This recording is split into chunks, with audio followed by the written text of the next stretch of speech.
القعاد حاجة مريحة جدا، خصوصا لو كان بعد يوم صعب وزحمة، أو بعد وقفة كتيرة في طابور طويل، أو بعد تمرينة صعبة ما فيهاش أي بريك. لكن لو بنقضي أوقات طويلة من يومنا قاعدين على مكاتبنا، بعدها نقضي الباقي من يومنا على كنبتنا، ويبقى ده هو نمط حياتنا، يبقى عزيزي المشاهد والمتابع أنت مضطر تشوف السكاوت ده.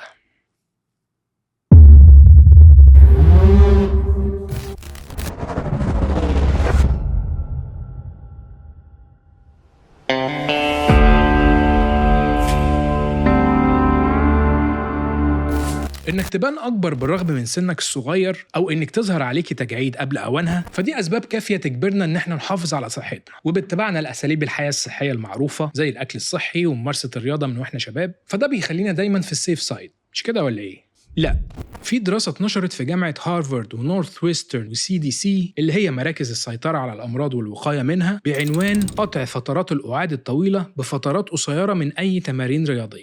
يعني أي قعدة طويلة هنقعدها نقطعها بشوية تمارين. في الدراسة دي قالوا إن صحيح إن ممارسة الرياضة 2.5 ساعات في الأسبوع مهم جدا لحماية جسمنا من الأمراض، لكنها مش هتقدر توفر لك نفس الحماية اللي حضرتك هتوفرها لجسمك ولنفسك لما تبطل قعاد لفترة طويلة. يعني ممارسة الرياضة لوحدها مش كافية لحمايتنا بالشكل الأمثل. يعني لو أنت مفكر إنك عشان بتلعب رياضة 2.5 ساعات في الأسبوع والباقي قاعدهم على مكتبك في الشغل أو كنبتك في البيت قدام الورق والمشاريع والمسلسلات والبرامج، فكل سنة وأنت طيب على جسمك وصحتك وحياتك كلها. ده غير إن كمان الدراسة دي وضحت إن عدد ساعات جلوسك مرتبط ارتباط كبير جدا بنشاطك وحيويتك، وإن ليها تأثير مباشر على أدائك لواجباتك المنزلية وقدرتك على خدمة نفسك واعتمادك عليها، وكمان على درجة استقلالنا لما نكبر في السن. شوف دي كمان، وإن القعاد الكتير قدام التلفزيون بيأثر من عمرنا. والله الدراسة الأسترالية أظهرت إن كل ساعة بتقضيها قدام التلفزيون بعد سن 25 سنة هتنقص من عمرك 22 دقيقة، وإن خطر القعاد الطويل قدام التلفزيون زيه زي خطر التدخين والسمنة بالظبط. على الأقل نسب ومعدلات التدخين في تراجع، لكن قعدة التلفزيون عمالة بتزيد. وده مش كلامي، ده كلام دكتور لينارد فيرمان أستاذ الصحة العامة في جامعة جريفيث. أما بقى حضرتك لو قعدت الساعة دي بعد سن 60 فدي هتقلل من قدرتك على أداء مهامك اليومية بنسبة 46%. لا، أنا رأيي نسكوت أكتر عن الموضوع ده. خليني أوضح لك عزيزي المشاهد والمتابع إن أجسامنا أصلا مش مخلوقة للقعاد، يعني أصلا مش مجهزة للنمط ده من الحياة، مبنية للوقوف وللحركة مش للسكون والثبات. والدليل على كده هنلاقيه في شكل أجسامنا نفسه، في تكوين الأربطة والعضلات، في شكل العظم واتجاه المفاصل. إحنا عندنا 360 مفصل و700 عضلة مجهزين على إنهم يخلونا نتحرك بكل سهولة وسلاسة. دمنا معتمد دايما علينا وعلى حركتنا عشان يكمل دورته ويفضل مستمر عليها. أعصابنا بتشتغل من حركتنا، وغذائها وسلامتها برضه بتعتمد فيه على حركتنا. حتى جلدنا بيتغير شكله ويتمدد برضه حسب حركتنا. يعني من الآخر كل سنتي في جسمنا جاهز ومستني الإشارة لأي أوردر أنت عايز تنفذه، أنت بس تتحرك. طب ما تيجوا بقى نتكلم على الأهم، إيه اللي هيحصل لنا لو فضلنا قاعدين فترات طويلة ما بنتحركش؟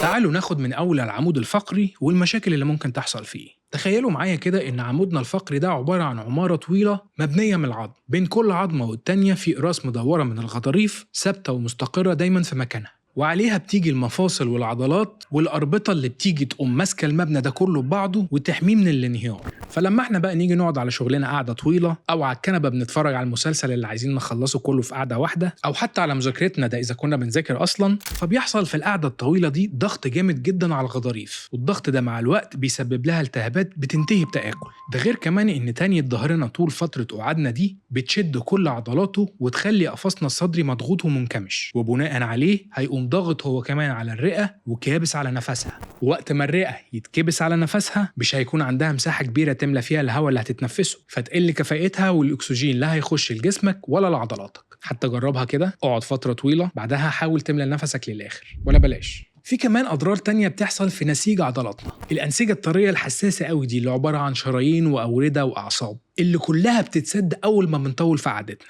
أو التنميل ده عبارة عن سد مسارات الأعصاب والأوردة اللي بيمشي فيها الدم، فتلاقي في الأول إن إيدك أو رجلك مش حاسس بيها، بعدها تبدأ تحس بشكشكة، وأول ما تقف مكانك يبتدي يروح التنميل. وده لأنك سمحت للإشارات العصبية إنها ترجع تمشي تاني في سكتها، السكة اللي إحنا كنا سدينها وقافلين طريقها بقعدتنا الطويلة. وده بيكون في أغلب الوقت بنحس بيه في قعدتنا في الحمام، فبلاش نغلس على أعصابنا. أنا شخصيا التنميل بيقلب معايا بضحك، مين زيي؟ في كمان الأسوأ واللي بيعتبروا بعضنا لغز، احنا بنتخن ليه من القعدة مع اننا ما بناكلش كتير؟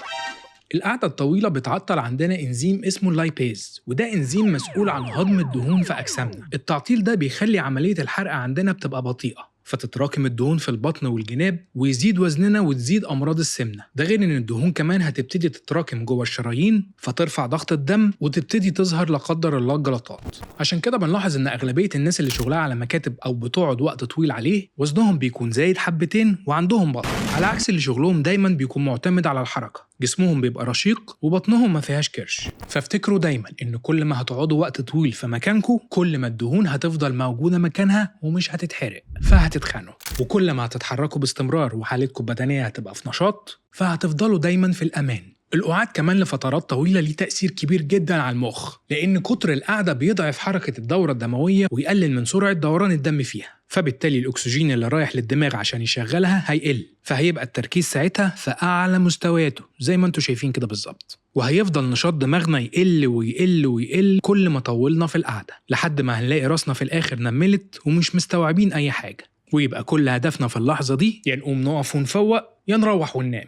المشكلة مش فيك أبدا عزيزي الطالب والطالبة، المشكلة إن الدرس والمحاضرة طولوا زيادة عن اللزوم، فما تطولوش المحاضرات على الطلبة عشان الاستيعاب يبقى أسرع.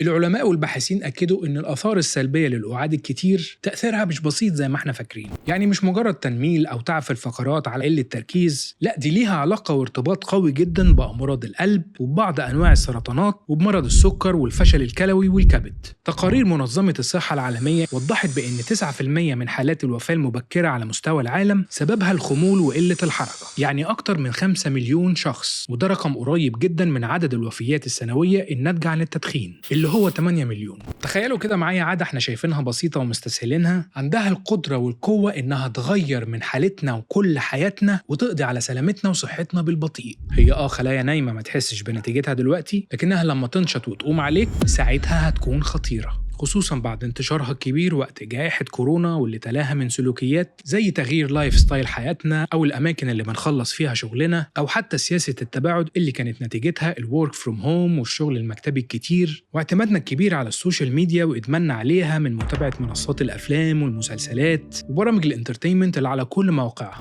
لكن برضو الباحثين دول هم نفسهم اللي قالوا لنا وشرحوا لنا إن الحلول وطرق الوقاية من مرض العصر ده بسيطة جدا، إن لما يكون ورانا شغل وما عندناش وقت نريح فيه نغير قعدتنا، افرد ظهرك، قوم في مكانك واقعد تاني، اعمل استرتشات لجسمك أو حيلا أي حركة لحد ما تجيلك فرصة تقوم فيها تتمشى شوية وتبعد عن كرسيك. ويستحسن لو عرفت تظبط موبايلك إنه يفكرك كل نص ساعة بإنك تغير قعدتك. دايما افتكروا الجملة دي، إن أجسامنا ربنا خلقها للحركة مش للقعاد. أظن بعد ما السكاوت ده خلص واللي ما خدناش فيه وقت طويل نقدر دلوقتي نقوم نقف وناخد لنا لفة صغيرة في المكان ونرجع نشوف باقي السكاوتس. قولوا لي بقى في الكومنتات ايه اكتر مدة قعدتوها وما قمتوش منها. اشوفكم في سكاوت جديد.